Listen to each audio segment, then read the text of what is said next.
Well, I mean, it's a fairly long story. I at university from 2000 to 2003, which is obviously the period when September the 11th happened. There was a lot of negative information on campus, a lot of negative sentiment towards Islam and Muslims in the press. I personally had grown up in an environment in which I had a fairly bleak view of Islam anyway. Even though I had a number of Muslim friends, I really didn't think that Islam and in fact religion in general had anything particularly positive to contribute, and I would classify myself as fairly hostile to Islam during that period. What happened really was that when I got to university, I started to meet practicing Muslims, and then I realized that these people who were, beautiful souls who, would go out of their way to help me, showed me a sort of sublime kindness and caring, and that, obviously upheld sort of, a high ethical standard in their own behavior, that these people were being put in the same boat as, the terrorists and extremists that were involved in these attacks and the subsequent ones. So, there was a feeling that there was a certain injustice being done to people that were close to me. And at the same time, around that period, I was given a really sort of polemical book by an Italian polemicist called Oriana Fallaci, who, in her book describes Muslims as, vermin and, with all the implications of extermination that one can imagine connected to that.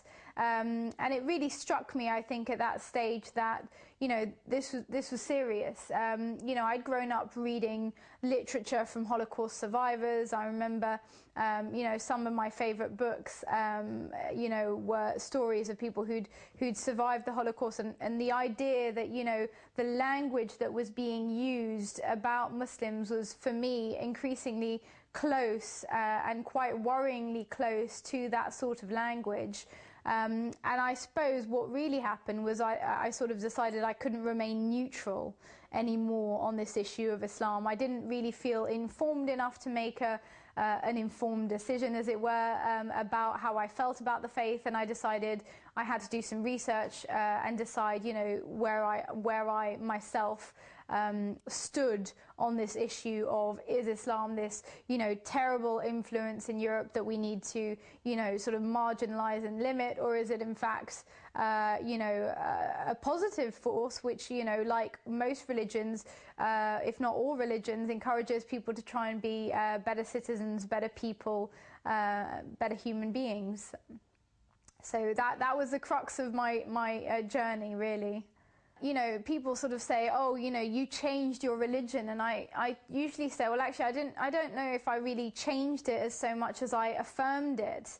And that might be a sort of roundabout way of answering your question, but for me, sort of being a good Muslim is an affirmation of what it meant to be a good Christian. And so in that sense, obviously Islam is conceived of as by Muslims as being the validation of previous messages, and the clarification, in fact, for the last period, if you like, of small areas where the clarification was required, but really it's a confirmation of what came before it. And so in that sense, as someone who'd attended catechism classes, who'd had a communion, who was, vaguely aware of the, biblical stories. Certainly I'd read them and been raised on them. Islam for me was a validation of everything that I conceived of as right, or that I agreed with from my Christian heritage, and perhaps a clarification and an elucidation of certain areas that I perhaps had question marks over. I think most people, when they're at university, go through a phase of finding themselves. I certainly did. And I think that for a lot of people, they just assumed that this was another phase in one's experimentation with life, and that eventually I would emerge out the other side unscathed.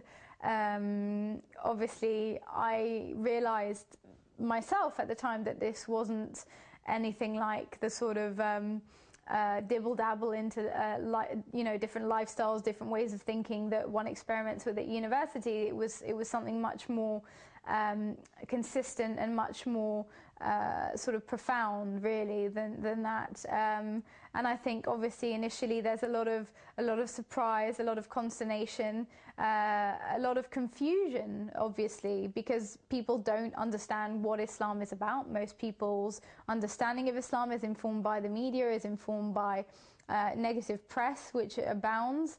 And so, for most people, converting to Islam is converting to the religion, that these terrorists share.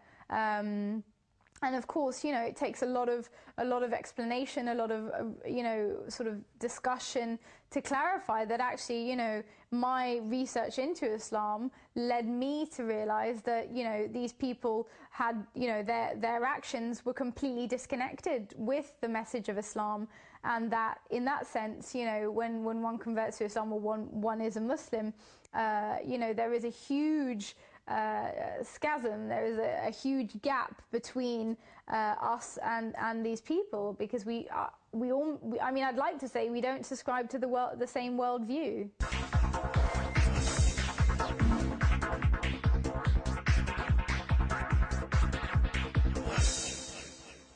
Well, I think, unfortunately, the reality is that Muslims are responsible, at least in a large part, for the negative press that abounds, because we provide stories.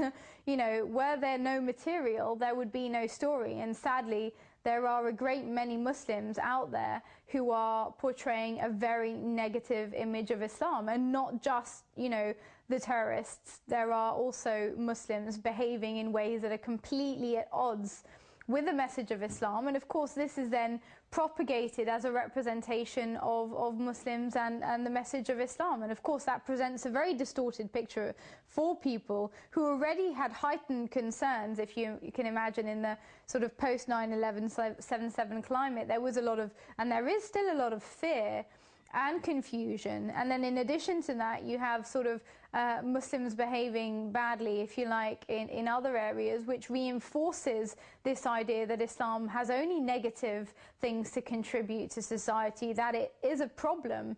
And now, of course, it's undeniable that there is an issue with the media, or certain sections, I should say, of the media, certainly, more right-wing leaning media, that do propagate, sometimes completely factually incorrect stories about Muslims, and do entertain an atmosphere of negative press. That they've realized that negative stories about Muslims do sell, and I think this has been certainly picked up on by many mainstream figures, whether it's Mehdi Hassan from the New Statesman, or Baroness Farsi from the Tories, or Peter Oborne, the journalist, who said quite rightly that anti-Islamic sentiment is the last acceptable form of bigotry in Britain.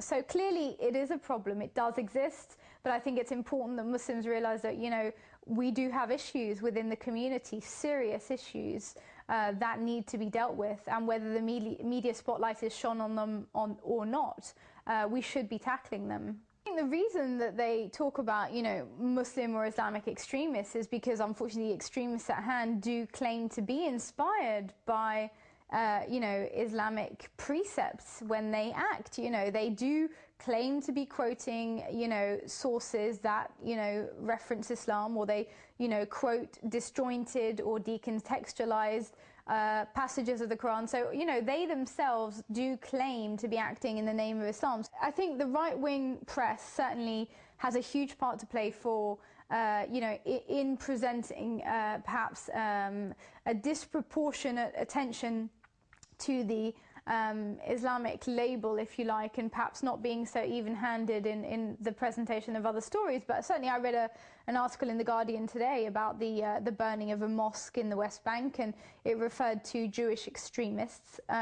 So, this language is used. It's just, obviously, there are undoubtedly, unequivocally, there are sections of the right-wing media that do play on these negative stories and on, you know, minute stories that perhaps aren't even sort of based in fact to scaremonger and foster an atmosphere of fear and hatred, which is very convenient in the current economic climate when really very few people have any concrete solutions or any positive, you know, propositions to make in order to enhance, you know, ease or improve people's lives. And we you know, historically, and it's a fact historically that in periods of economic downturn, there is a search for a scapegoat. You know, and I think as Europeans, we need to be very wary and very concerned about the direction that we're taking, just because of our history. And because we need to be alert to the fact that this is a phenomena that has struck before and could easily strike again. Certainly the rise of Islamophobia has gone hand in hand with a rise of anti-Semitism. I mean, Berlusconi recently was caught making an anti-Semitic joke, you know, during a conference. I mean, this sort of rise of acceptability of sort of far-right discourse is extremely worrying for all of us. Well, I don't know if I necessarily see myself as a role model. I think perhaps the best message is to say that, you know, the current pantheon of celebrities, the sort of array of demigods that parade as role models, you know, are perhaps not the greatest people to look up to, and certainly not those who I hope that we as Muslims will be looking to in terms of how to model our own behavior. It's incredibly important to make sure that you are selective in the information that you appropriate about anything, and certainly about your faith. So I think it's, you know, the key message is to be critical, to be selective, and to have a nuanced understanding. There are very, very few things in this world that are black and white, and the best thing that one can do is to keep acquiring knowledge. I think that I can remember a hadith of the Prophet ﷺ in which he talks about knowledge as an armor, and it's a friend, and this is absolutely true. The more information you have, the better you're able to discern the complex reality in which we find ourselves, and I think part of that discerning and part of that understanding helps to develop a more stable and balanced core, and hopefully move us beyond the kind of reactionary responses that we often have, so that we can return to the core precepts of the faith. You know, it's absolutely essential that we you know, stop this tit for tat, that we remember that you know, the Prophet, peace be upon him, quite rightly said, you know, do not be the people who say when they are good to us, we are good to them. When they oppress us, we will oppress them. Rather, be of the people who say when they are good to us, we are good to them. And when they oppress us, we do not oppress them. These are the messages, these are the sort of powerful messages really that we should be propagating, that we should be using as tools to try and transform our society towards a greater ethical ideal, and hopefully be carriers of the divine values that we hope to see in the world around us. And if we're not doing that, then there's a problem. Wow, well, I love traveling. I love traveling to any country, but certainly in the Muslim majority countries, there are a number of places that I hope to be able to travel to in the future, one of which is Malaysia. I'd love to go to Malaysia, Indonesia. I'd love to travel to Iran. It's one of the countries that's been on my map for a while. Syria is another place. So absolutely, there are a great, and Senegal. I'm desperate to travel to Senegal if I may at some point. But I absolutely love traveling, and I think part of traveling is expanding your mind and realizing that there is so much diversity, even within our own community, even within the practice of Islam, and that diversity is a richness. The richness of different perspectives, the richness of different understandings, and I think that it's important to realize that, because sometimes we are caught up in quite a narrow understanding of Islam, and so I think traveling can really help us to sort of broaden our horizons in that respect. Things like human rights laws, individual freedoms, freedom of speech, freedom of congregation, freedom of religion. These core aspects, of course, are the issues that spring to mind when I think of Iran at a political level, but at a social, cultural level, I have a good many Iranian friends, and I really do hope to be able to come and meet, the real Iranian people, and not necessarily the talking heads that we see on TV, that I'm sure don't represent the sort of rich and diverse culture in the country.